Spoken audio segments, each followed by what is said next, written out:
Bu yillarda biz hayotning ma'nosini qaytadan tushundik. Do'stlarning qadrini, tuqqanlarning mehrini qaytadan his qildik. Bu yillarda biz o'ylagan ishning, hatto o'ylamagan ishning cho'qim yuz berdiganligiga ishondik.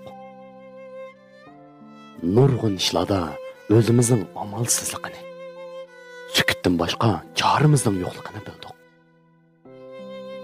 Bu yillarda biz o'zimizning kimligini, qanchalik inson ekanligimizni qaytadan tonidik.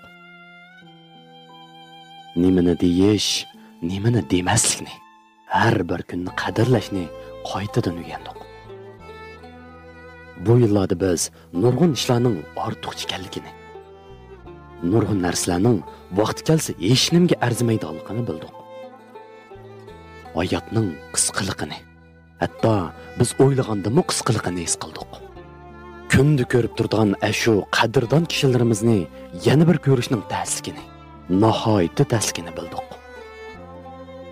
Bu yillarda biz qadrlashning ma'nosini, azobning ta'mini, ayrilishning achchiqini, oilaning totliqligini qaytadan his qildik.